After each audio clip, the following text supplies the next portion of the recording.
quand la CIA recolonisait le Congo. Quand la CIA recolonisait le Congo.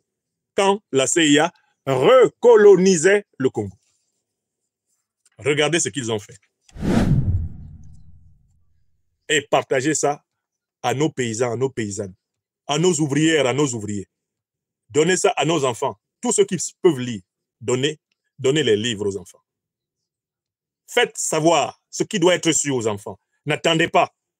Ne gardez rien pour vous qui soit utile pour le peuple. Bon, faites comme moi. Faisons ainsi le travail d'éveil. En relayant, en partageant, en diffusant la connaissance qui libère. Alors, maintenant, on va lire la CIA en train de recoloniser le Congo. Et c'est ce problème qui continue en République démocratique du Congo jusqu'aujourd'hui et dans toute l'Afrique jusqu'aujourd'hui. Écoutez bien. L'exploitation du Congo fut le plus grand crime contre l'humanité jamais commis dans l'histoire de l'humanité. Telle est l'expression de Sir Arthur Conan Doyle, auteur d'un pamphlet méconnu sur les massacres et atrocités perpétrés entre 1885 et 1908 dans l'État indépendant du Congo. Propriété personnelle du roi des Belges, Léopold II est riche en ressources naturelles. La rapacité du roi et des compagnies concessionnaires entraînèrent l'asservissement des paysans congolais, mobilisés jusqu'à l'épuisement pour produire notamment du caoutchouc. Plusieurs millions d'entre eux y laissèrent la vie. A priori, l'indépendance du pays, programmée pour 1960, était donc une très bonne nouvelle. Mais, lorsqu'elle intervient le 30 juin 1960, diverses factions commencent à lutter pour le pouvoir.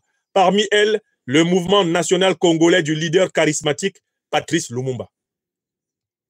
Avec de très nombreuses ethnies, le pays est politiquement éclaté.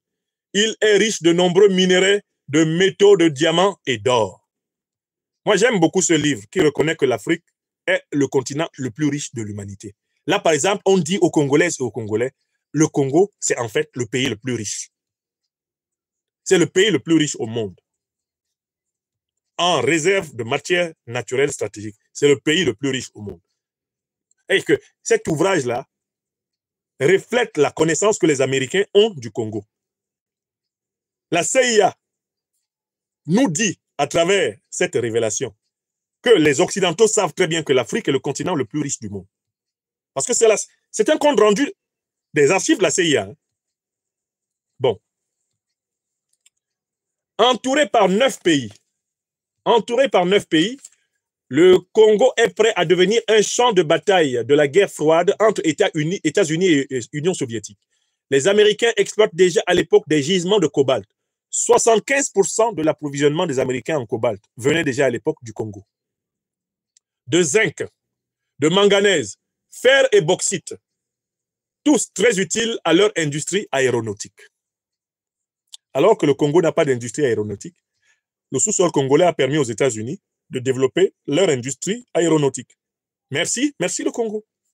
OK. De leur côté, les Belges restent très présents après l'indépendance à travers de nombreuses entreprises. Ils ont veillé à ne pas préparer la décolonisation, à ne pas former d'élites locales susceptibles de prendre le relais, afin de s'assurer qu'ils conserveront en réalité les rênes du pays. Dès le 2 juillet, éclatent des rixes entre tribus. Dans les jours qui suivent, une partie de l'armée se rebelle contre ses officiers belges. Inquiet, Bruxelles demande au Premier ministre Lumumba de l'autoriser à intervenir militairement pour protéger ses ressortissants et ses intérêts économiques. En réponse, Lumumba limoge le commandant en chef de l'armée, Émile Janssens. Le 8 juillet, c'est la panique dans la capitale Léopoldville. Les ambassades françaises et britanniques commencent à évacuer leur personnel. La Belgique passe outre l'opposition de Lumumba et envoie ses troupes le 10. Le 11 juillet, la riche province du Katanga déclare son indépendance sous la férule de Moïse Tshombe, à l'initiative des Belges. Les Nations Unies demandent à la Belgique de se retirer. Lumumba se rend à Washington pour demander assistance aux États-Unis, mais il est assez mal reçu, notamment lorsqu'il laisse entendre qu'il pourrait faire appel aux Russes si on ne lui donne pas satisfaction. Pour Allen Dulles, le patron de la CIA, Lumumba a été acheté par les communistes. Eisenhower réclame une action vigoureuse contre lui. Le 26 août, Dulles donne l'ordre à son équipe de Léopoldville de débarrasser le Congo de son premier ministre. Un plan d'empoisonnement est mis sur pied. Le docteur Sidney Gottlieb, le maître chimiste de l'agence, que l'on retrouvera au cœur du projet MK Ultra, au chapitre suivant, est envoyé au Congo pour livrer un virus caractéristique d'Afrique centrale, destiné à Lumumba. Vous avez compris? Depuis quand on utilise des virus pour combattre les Congolais? Je recommence la question. Est-ce que vous avez compris, vous, Congolaises, Congolais et vous, Africains, est-ce que vous avez compris que depuis très longtemps, on utilise des virus pour nous combattre? Voici un document de la CIA déclassifié qui dit qu'on a dépêché quelqu'un avec des virus pour abattre des Africains au Congo. Page 76, hein? Page 76. Et je vois encore des Congolais qui sont assis là. Oh, il y a une mystérieuse maladie qui a apparu chez nous. Quel mystère? Quel mystère? J'ai publié en décembre 2022 un livre avec 3 études, parmi lesquelles une étude intitulée « L'Afrique face à la menace des armes biologiques occidentales ». C'est une étude salvatrice pour le continent africain, pour avertir d'abord les sociétés civiles, avertir les gouvernements, avertir les intellectuels, les leaders, les activistes, de considérer le terrain biologique comme un terrain extrêmement délicat et important, comme un terrain de guerre. Et l'un des terrains de guerre qui a été choisi par l'impérialisme, le néocolonialisme occidentaux contre l'Afrique, la manipulation des particules biologiques, fait bel et bien partie de l'arsenal de guerre de l'impérialisme contre l'Afrique. Voici ce que dit le rapport de la CIA. On a envoyé quelqu'un avec des virus au Congo pour attaquer le gouvernement de Lumumba, empoisonner Lumumba en le rendant malade d'une maladie virale. Au Sengi-Bouam, l'énorme longueur. À la Maoué, tous ceux qui sont là, ils dorment. N'importe qui se lève, il vient en Afrique vacciner les Africains. Ils donnent les épaules. Ils donnent les fesses, ils donnent les cuisses, ils donnent le dos. N'importe qui déclare son amour pour les Africains, débarque dans nos capitales avec des doses suspectes qu'ils inoculent aux Africains avec la bénédiction de leur ministre de la Santé, qui n'ont mené aucune expertise sur ce qu'ils acceptent de laisser administrer aux populations. Continuez un jour. Ça se saura, toutes les lâchetés qui ont été commises par nos administrations face à la guerre biologique qui est imposée à notre continent. Tous ceux qui sont responsables de ce laxisme, ils payeront ce qu'ils ont fait aux peuples africains, à commencer par les Africains eux-mêmes. Parce que tout commence toujours par la vénalité de nos propres dirigeants qui sont prêts à accepter qu'on inocule dans le corps de leur population des substances qui n'ont pas fait l'objet d'une expérimentation, qui n'ont pas fait l'objet d'une vérification, qui n'ont pas fait l'objet d'une comparaison. Tout commence par la lâcheté de l'Africain envers ses devoirs africains. De soi-disant ONG, de soi-disant fondations caritatives, bienfaisantes, en ont profité pour stériliser des générations et des générations. Inoculer des maladies. Engager des modifications génétiques. Tout cela, les Africains le savent maintenant. Mais la plupart des Africains ne se comportent pas encore en conséquence. J'ai écrit ça en 2022. Et je vois encore des officiels au Congo. Et il y a une maladie mystérieuse. Combattre la rébellion. On doit combattre les terroristes. La maladie mystérieuse apparaît là. Littéralement pour couper les troupes nationales congolaises en deux. Le virus apparaît à l'endroit où l'armée congolaise se retrouve coupée en deux. Et le soldat qui sort en sachant qu'il peut attraper le virus, est-ce qu'il peut encore combattre en paix? Une fois que le virus est dans l'air, est-ce que le virus ne va pas démobiliser le soldat? Le soldat est un être humain, certes, il sort prêt à mourir pour son peuple. Mais de savoir que circule un virus mystérieux, n'est-ce pas un facteur de démobilisation des troupes? Congolaises, Congolais, vous me regardez. Vous aussi, vous écrivez dans vos journaux officiels. Un virus mystérieux est apparu. Gaston Bachelard disait, il y a deux erreurs en science. Il y a deux erreurs en science. La première erreur, disait Gaston Bachelard, le grand épistémologue français, c'est de croire au mystère. Et la deuxième erreur, non, la première erreur, c'est d'évoquer le mystère, d'invoquer le mystère. Et la deuxième erreur, c'est de croire qu'on a trouvé. En science, il n'y a pas de mystère. Le mystère, c'est simplement l'état de limitation de nos connaissances actuelles. Mais il n'y a pas de mystère. Les mêmes causes doivent produire strictement les mêmes effets. La loi de causalité, elle est stricte dans les phénomènes scientifiques. De deux. On ne peut pas croire qu'on a trouvé parce qu'on peut toujours apprendre plus. On peut découvrir des causes cachées. Mais se contenter d'une explication du genre, un virus mystérieux nous attaque. Alors qu'on vous dit que les offices de renseignement généraux impérialistes envoyaient déjà des virus au Congo pour combattre les Congolais. Ouais, Tshisekedi. Félix Tshisekedi, si vous avez un peu de courage de temps en temps, s'il vous plaît, sortez de la présidence, allez rester à la maison, cultivez-vous. Lisez ce qu'on a fait à tous vos prédécesseurs. Lisez les stratégies qui ont été employées contre le Congo.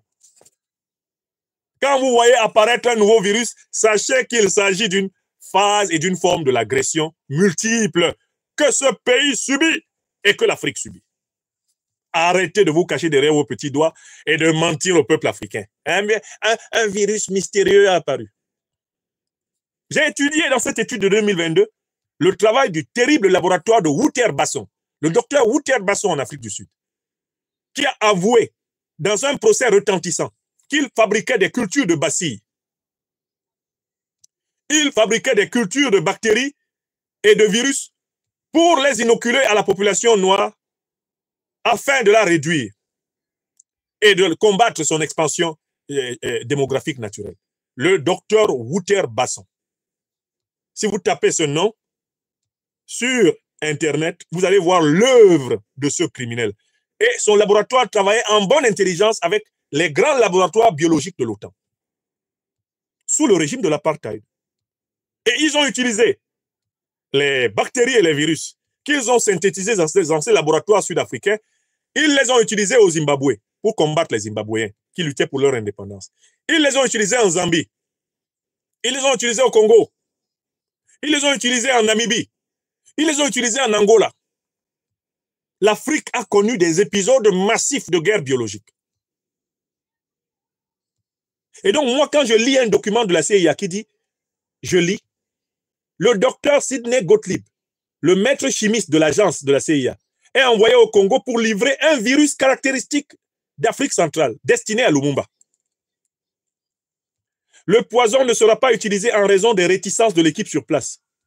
Vous savez pourquoi l'équipe sur place a eu peur d'utiliser ce poison? Mais parce qu'eux-mêmes, ils risquaient d'attraper ça. Quand on te donne un virus, d'aller mettre ça sur quelqu'un, qu'est-ce qui se passe si ça rentre dans ton corps, toi-même? Donc, même les espions, sur place, les espions de la CIA sur place en République démocratique du Congo, avaient peur d'utiliser cette méthode parce qu'ils risquaient de s'infecter eux-mêmes. Comme le disait si bien le président Laurent Gbagbo, quand on t'envoie, il faut savoir t'envoyer. La suite. Le chef de poste, Laurence Desline, atterré par l'ordre d'assassinat, alors que d'autres moyens moins radicaux sont disponibles, tergiverse, puis ira tout bonnement enterrer la fiole de poison au bord du fleuve Congo. Un autre officier reçoit l'ordre en octobre de partir tuer Lumumba. Il s'appelle Justin O'Donnell, appelé Michael Mulroney dans le rapport Church. Il refuse à son tour et fait remarquer qu'un tel crime organisé depuis Washington constituerait un crime fédéral. Ah, ça, c'est un homme courageux qui a dit, moi, je suis un agent de la CIA, mon rôle, ce n'est pas de tuer les dirigeants des pays. Moi, on ne m'a pas recruté en me disant que je devais faire ça. Donc, si c'est ça, je démissionne. On l'a laissé. On continue. Allen Dulles a déjà trouvé un remplaçant pour Lumumba, un des dirigeants de l'armée. Il s'appelle Joseph Mobutu. Et Allen Dulles, le dirigeant de la CIA, le présente comme le seul homme au Congo capable de faire preuve de fermeté. Fin de citation. L'homme est un ancien journaliste parlant bien le français. Détail précieux pour la CIA où personne ne parle le dialecte local. Et devenu colonel sous Lumumba. Dès octobre, la CIA lui transfère à Mobutu 250 000 $ et des chargements d'armes. Ça, c'est ce que les rapports de la CIA ont révélé. Ils ont transféré 250 000 $ et des armes à Mobutu pour tuer Lumumba. 250 000 $ dans le pays le plus riche au monde. Vous tuez un leader d'une importance, d'une préciosité, d'une rareté comme Lumumba pour 250 000 $. Dans un pays qui est riche en centaines de milliers de dollars potentiels. Vous tuez un homme utile au peuple pour 250 000 $. Vous comprenez la malédiction de Mobutu? Vous comprenez pourquoi Mobutu est maudit? Et tous ceux qui se revendiquent de lui récupèrent sa malédiction pour très longtemps. Mobutu est maudit et le mobutisme est maudit. Je le dis à ceux qui sortent encore maintenant, ils pensent que les Congolais ont oublié, l'Afrique a oublié Mobutu. Mobutu est maudit. Et toute personne qui se revendique de lui récupère sa malédiction. Voici la CIA qui vient de déclassifier ses propres archives et reconnaît qu'elle lui a donné 250 000 $ pour tuer son frère. Son nom est sorti. Il est mort, enterré au Maroc, Mobutu. La CIA l'a trahi. La suite. En novembre, Lumumba perd le pouvoir suite à une lutte politique avec le président congolais Kasavubu et Mobutu. Il se place sous la protection des troupes des Nations Unies, mais est capturé par les troupes de Mobutu le 2 décembre. Emprisonné et exécuté le 17 janvier. Sa dépouille est dissoute dans un bain d'acide. Techniquement, la CIA n'est donc pour rien dans sa disparition, mais elle a transmis à Mobutu les informations permettant sa capture. Quelques jours plus tard, John Fitzgerald Kennedy devient le 53e président des États-Unis. Le long règne de Mobutu Sese Seko peut commencer, après une dernière lutte de pouvoir et une longue unification du pays. Rebaptisé Zaïre en 71, celui-ci devient une des bases pérennes de la CIA en Afrique.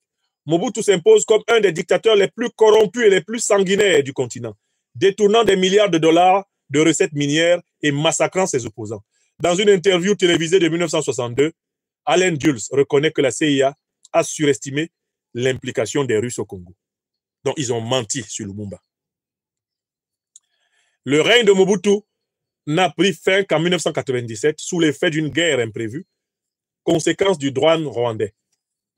Passé sous la coupe de Laurent Désiré Kabila, le Zaïre, devenu République démocratique du Congo, est de nouveau devenu la proie de ses voisins et de seigneurs de guerre se déchirant pour ses ressources naturelles. En 2002, le gouvernement belge a publié les résultats d'une enquête parlementaire établissant les responsabilités belges dans la déstabilisation et la mort de Lumumba et présenté des excuses officielles. Rien de tel n'est venu des États-Unis. Fin de la lecture du résumé d'enquête. Référence Arthur Conan Doyle dans son livre Le crime du Congo belge, réédité chez Les Nuits Rouges en 2006. Larry Devlin dans son livre Chief of Station Congo, Fighting the Cold War in a Hot Zone, Public Affairs, 2007. Autre référence, Adam Hochschild, Les fantômes du roi Léopold, la terreur coloniale dans l'État du Congo, 1884-1908, réédité chez Talandier, collection texto 2007. Enfin, Jean-François Hugo, La République démocratique du Congo, une guerre inconnue, ce Michelon en 2006. Fin de citation. Voilà, je vous ai lu 4 extraits de ce livre et je crois que nous sommes, grâce à ces extraits, pleinement outillés pour comprendre la déstabilisation de la République de Syrie, la République arabe de Syrie et la déstabilisation que connaît l'Afrique. Nous avons reconnu, que ce soit en Iran en 1953, au Guatemala entre 1950 et 1953-54, que ce soit,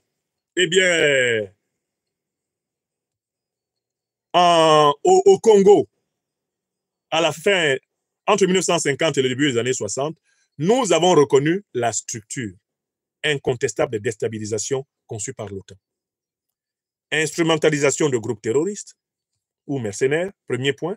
Deuxième point, corruption massive de l'appareil d'État et de l'appareil militaire. Troisième élément, harcèlement médiatique avec des accusations fantasmagoriques contre les régimes. Cinquième élément, bien sûr, harcèlement et isolement diplomatique avant une attaque militaire massive pour parachever le régime. L'objectif est systématique. Il y a des richesses Et l'impérialisme veut absolument mettre la main sur elle. Il monte ses opérations systématiquement pour piller le monde et s'assurer, pour ainsi dire, une suprématie ad vitam aeternam sous le monde.